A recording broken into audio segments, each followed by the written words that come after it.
What's going on? It's your boy DameSmiff, and tonight we're gonna actually have a chat about female artists and musicians and how their role is gonna basically be shaped in 2025. And with what we have seen so far with today's female musical artists and I'll just say entertainers, let's take what we've seen so far and think about what can happen into the future. And so, if this discussion interests you, of course, make sure you like, share, and subscribe for more videos like this. And so, to give you a little bit of insight into kind of what this channel is, it's a channel based on my musical perspective. And I'm a musician myself, but I tend to try to look at the world um, with more of a people first perspective versus trying to put my own culture first and then project it onto others, right? And I really learned this through going through a lot of different experiences in my 20s, right? I'm 32 now by the time you watch this video, but going through my 20s, I've met so many different musicians that either played similar instruments like me or similar genres of music or had, similar levels of talent. And what really connected us was the music, but the things that separated us were very, very, very, very unique things. Like it could be like a disability, um, a medical diagnosis. It could be, how they were raised at home, what location they were born in. Very, very, very unique things would, separate people. But the reason I'm saying that is because that's also something that I got to learn when I got to work with female artists. Now, working with female artists, you got to kind of see how they maneuver in the industry and how they maneuver with male artists and how, in general, society maneuvers with them. Now, one thing to also understand too is understanding the female perspective takes time. Like it's not something you can just pick up in a book and then just read and then you got it. You got to kind of like talk to people, understand their culture and their perspectives and see like why they make certain choices and then also understand what results they would like to get from their choices and really really pay attention and understand, right? That's very important. And it's not just learning female artists, it's learning about people in general, right? So we can talk about old artists, we can talk about young artists, we can talk about artists that are foreign from your country or whatever. The concept is still the same. You have to really, really, really pay attention and really listen to the results of people's actions and also their perspectives on the actions that they're making, right? And so when we talk about female artists today, a lot of people will directly go to hip hop because of its popularity, but female artistry has always had a place that's I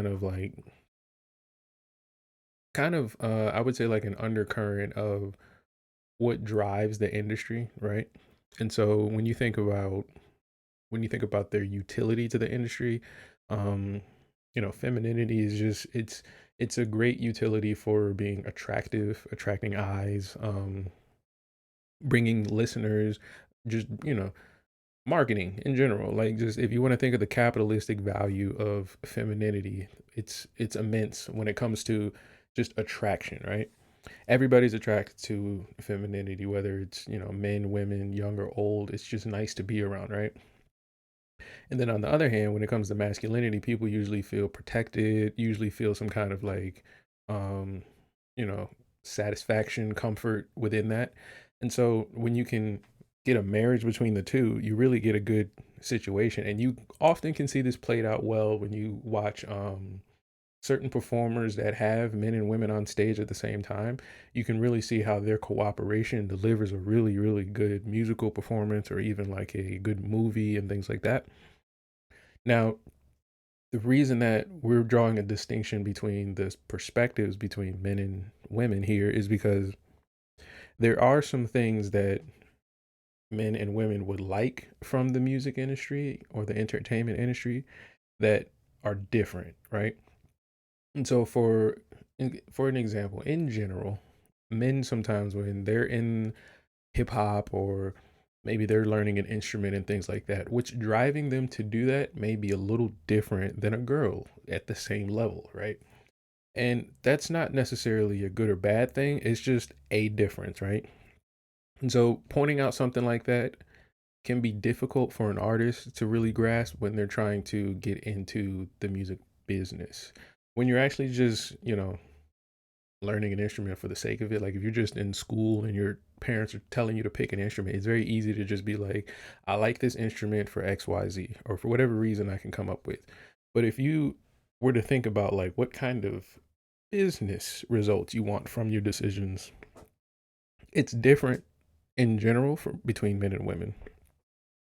And an example of that could be something like um, most guys are getting into, being a rock star or something like that for the fame and the popularity. Whereas in general, women who are getting into popularity and fame like that, they usually have like a message they're trying to deliver or some kind of passion. Just in general, like whether it's about, something personal to them or however they feel about the world. But in comparison to men, there's a lot less men trying to get a message across than there are women trying to get a message across when it comes to their artwork. Now, when we just look at everybody equally, we all pretty much try to do pretty much the same stuff, right? Men and women. But it's always important to understand the distinctions because when it comes to the business, then we can see where everybody places their value.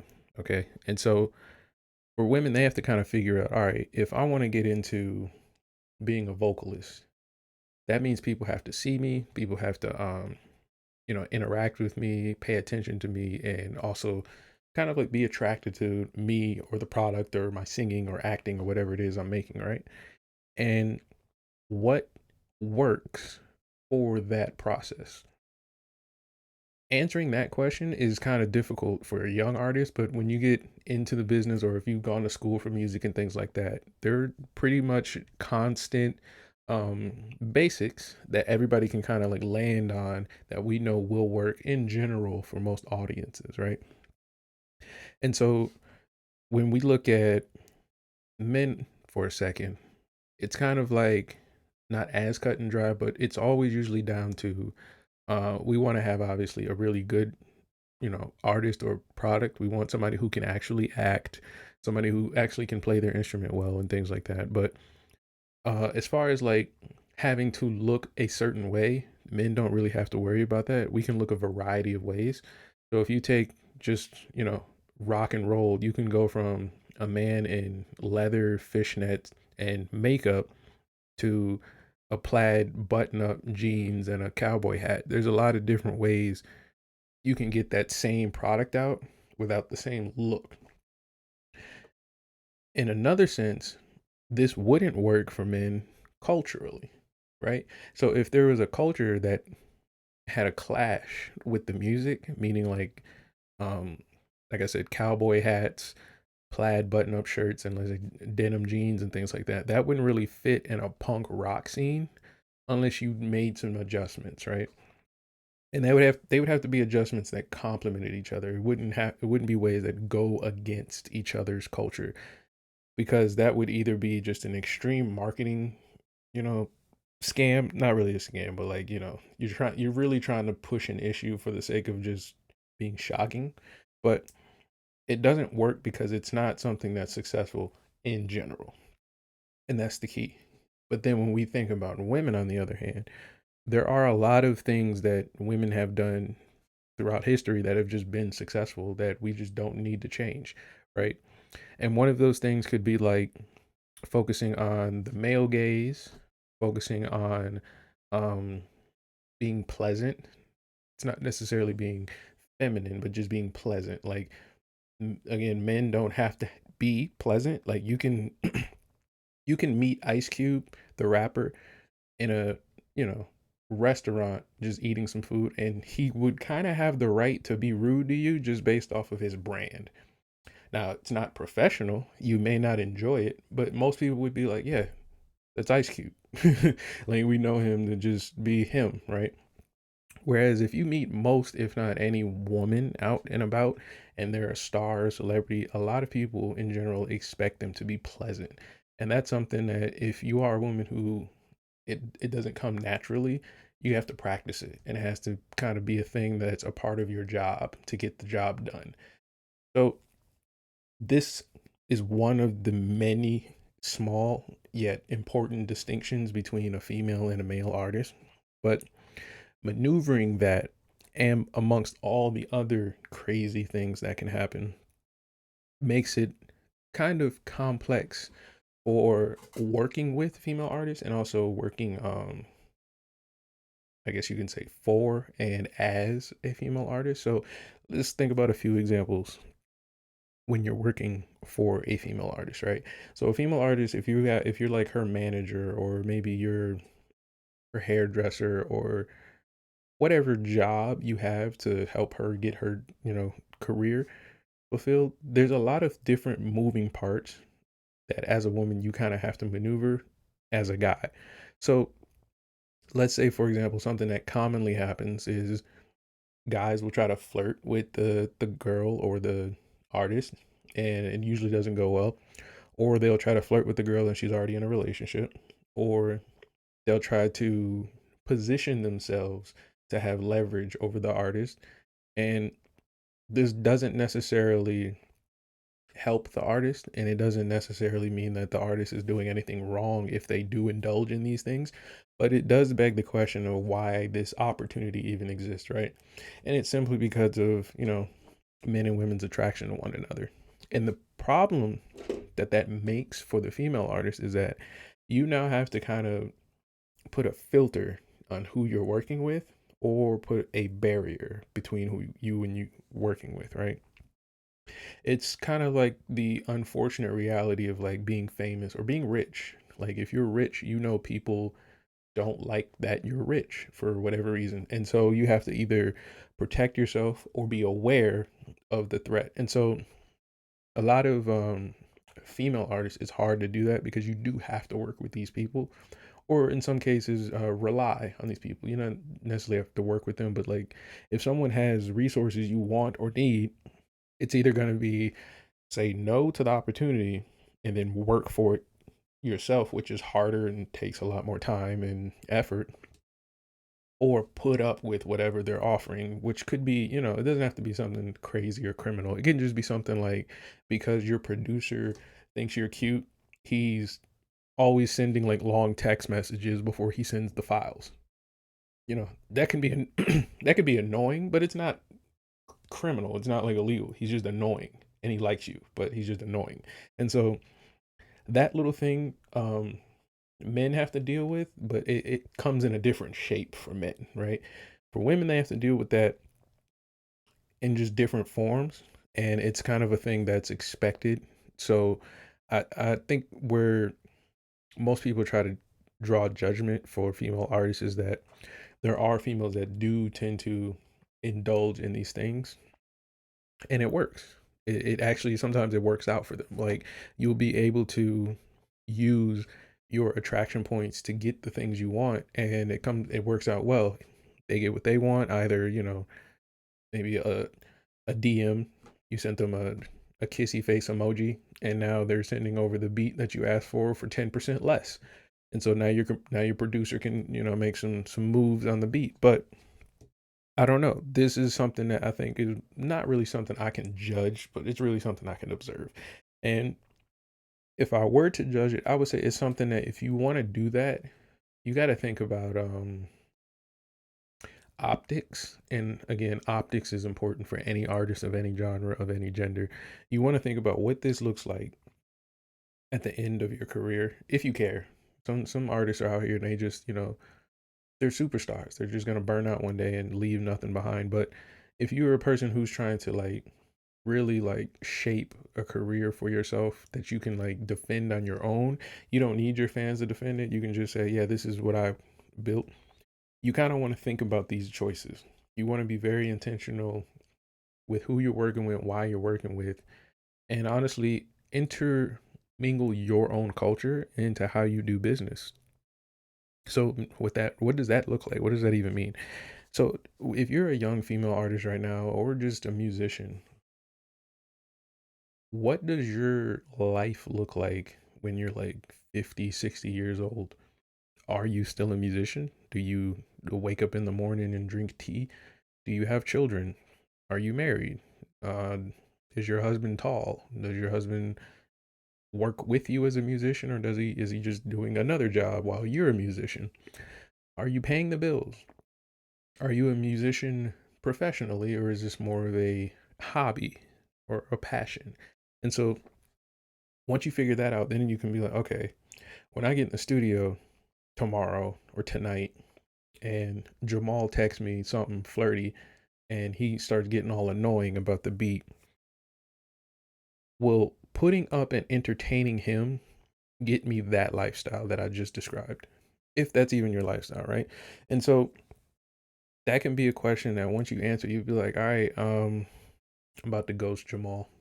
It's not gonna work. I'm about to go to Facebook or Twitter or whatever and find like a legit studio with the legit, producer and engineer and see what their pricing is like and actually work with a professional versus like my homies or my classmates, right? That can be something that a lot of women could look at and be like, nah, it's a little bit too much work. I'm not going to be a musician because it doesn't stop. That goes back to what I was saying about it just being one of those unique experiences that are just there. It'll never stop, meaning like you can be Cardi B or Beyonce and you can see how people in general, discuss and judge and criticize these two women. And those are women who are like at the top of their game as far as business goes. So the opinions about them, the critiques about them, though you may think like, oh, those are just, tweets and Facebook posts or whatever, you don't know who is also higher up amongst you within your industry that thinks the same way. And as a guy, maneuvering through that could be easier for me simply because all I would have to worry about is like contracts, conversations, and being in certain locations. Whereas for a woman, now you have to think about intention, you have to think about affiliation. I mean, affiliation could be a thing for a guy, but like for women, affiliation meaning like you could be at a album release party and certain photos could change, how people judge you. And not in the sense of like I'm gonna buy your album or not, but in the sense of like now people are digging into your personal life. On another sense, you could take a photo just having a great life, but you may be dressed a little bummier than usual or a little more comfortable, and now people think you're broke, or they're trying to spin it that you're broke. So a lot of these things are stupid. They're very stupid and dumb and have nothing to do with music, but it is something that comes along with the game. Now, what can we do about, how we feel about this? Some girls would be like, "Oh, this sucks and I want to change it and I want to shave my hair and I want to wear pants and do whatever." The reality is you can carve out your niche. You can carve out your community and your fan base, but it's going to come back to that basic point that I was making earlier about when you get to the end of your career, when you're 50, 60 years old, when you're BB King's age, what do you want to be doing, right? And so if you shave your head and you go crazy and you say, fuck the system and all that stuff and you go mad, what does that look like when you're 50, 60 years old? If what you're really saying you want is to, you know, be loved by people, to be appreciated by people, to be respected. How do you get that if you're doing the things you're doing today? And it's not really to rag on the girls that want to go against the system. It's just one of those things that we got to be results oriented as artists if we want to be satisfied. And I think coming down to just basic, what do I want type of questions will get us there versus saying you guys didn't give me what I asked for, you know? And I think that's pretty much how I'm going to view most female artists going into 2025 because now we've seen pretty much all kinds of artists being like trash rappers, great rappers, um, hypersexualized artists in pop, hypersexualized artists in hip hop, underground artists, super pop artists. We've seen, all kinds of things. So now we can figure out what works, what rises to the top. If Beyonce is still getting like hate mail then that goes to show you that if you're getting hate mail and you're not even at her level, then it is what it is. That's the game. But how do you do business? What steps are you going to be taking going forward? So if this was enjoyable to you, let me know. I'll make more videos like this. This was kind of like an impromptu topic, but I did enjoy bringing this to you because there's a lot of topics surrounding this theme of male and female dynamics that we'll be going into, but there's a lot of things that are surrounding this theme that tend to change over time. And I think the changes don't come from how we feel about things, it's really how we develop our cultures at home. But I will be out, y'all. Make sure you let me know you enjoyed this with a like and a subscribe button. But I'm out, y'all.